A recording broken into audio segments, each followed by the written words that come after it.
গোটা দেশ জুড়ে চলছে শীতের আমেজ, আর এই শীতের আমেজে দুপুরবেলায় খোলা মাঠে রৌদ্রে ফুটবল খেলা দেখার আমেজ অনেকটাই আকর্ষণীয়।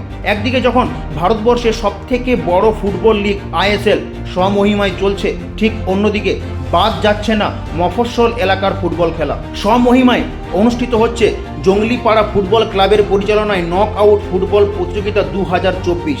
9 ডিসেম্বর থেকে শুরু হওয়া রবীন্দ্র নজরুল ফুটবল প্রতিযোগিতায় মোট 8টি দল অংশগ্রহণ করছেন। এই প্রতিযোগিতায় রয়েছে জেলার স্বনামধন্য দলগুলি। পূর্ব বর্ধমান জেলার পারাজে অনুষ্ঠিত হচ্ছে এই ফুটবল প্রতিযোগিতা। 9 ডিসেম্বর এই প্রতিযোগিতার উদ্বোধনী ম্যাচে অংশগ্রহণ করেছিলেন লোয়া ইউথ কর্নার বনাম সঞ্জীব একাদশ সাহেবগঞ্জ। তবে খেলা যত গড়িয়েছে, পূর্ব বর্ধমান জেলার পারাজে অনুষ্ঠিত এই প্রতিযোগিতার সমর্থকদের উল্লাস চোখে পড়েছে দেখার মতো।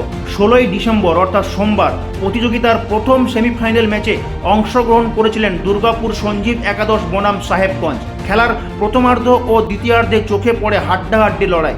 দুই দলই একে অপরের প্রান্তে আক্রমণ শানাতে থাকে। খেলার নির্ধারিত সময়ে দুয়ে পরিসমাপ্ত ঘটে। পরে খেলার ফলাফল নির্ধারিত হয় পেনাল্টি শুট আউটের মাধ্যমে। পেনাল্টি শুট আউটে দুর্গাপুর সঞ্জীব একাদশ 5-4 গোলের বিনিময়ে সাহেবগঞ্জকে পরাস্ত করে। এই খেলায় জাজের ভূমিকায় ছিলেন আসানসোল রেফারি অ্যাসোসিয়েশনের স্বনামধন্য জাজ অনিমেষ দাস ও তার সতীর্থরা। প্রতিযোগিতাটির দ্বিতীয় সেমিফাইনাল খেলা অনুষ্ঠিত হবে 19 ডিসেম্বর। পারাস থেকে কৃত্তিবাস রুইদাসের রিপোর্ট, খবর বাংলা।